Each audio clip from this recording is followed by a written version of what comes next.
Kenapa Tuhan gak adil? Kenapa Tuhan gak mau membela?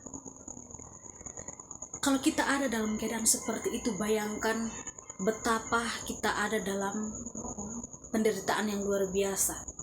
Namun kita lihat apa yang terjadi, Bapak Ibu, saudara-saudara yang saya kasih dalam Tuhan. Rencana Tuhan di dalam kehidupan Yusuf lain. Akhirnya Tuhan memakai dia untuk menjadi pemimpin bangsa Mesir. Karena pada saat itu Fir'aun menyuruh si Yusuf ini untuk bisa menerjemahkan atau bisa menafsirkan mimpinya. Yusuf adalah orang yang penuh hikmat, dia pintar, karena hikmat yang dimilikinya adalah berasal daripada Tuhan. Setelah ia dipromosikan dan dia dipilih sebagai pemimpin, menjadi pemimpin bangsa Mesir oleh Fir'aun, sebelum Yusuf meninggal, dia melakukan hal yang sangat berharga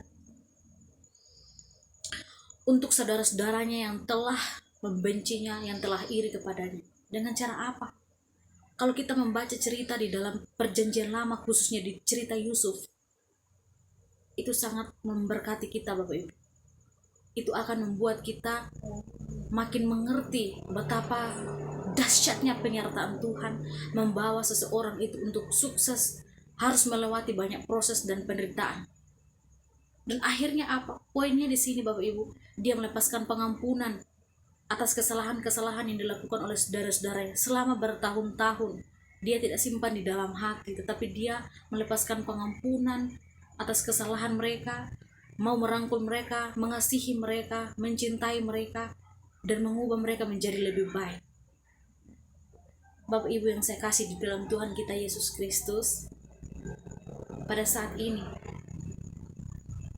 mari sebagai orang-orang yang percaya kepada Tuhan dengan sungguh-sungguh, apa yang kita pelajari dari kisah Yusuf ini? Setelah dia mati, dia membawa dampak yang luar biasa. Dia menjadi pemimpin, dan dia bisa menjadi contoh atau teladan yang baik untuk saudara-saudaranya.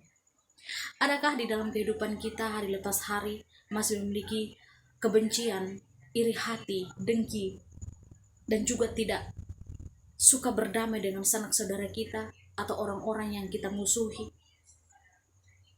Kalau misalnya masih ada yang sampai hari ini, saya mengajak kita untuk bisa melepaskan pengampunan. Karena kalau kita menyimpan di dalam hati kita, maka apa yang terjadi? Kita sendiri yang akan merasakan sakitnya.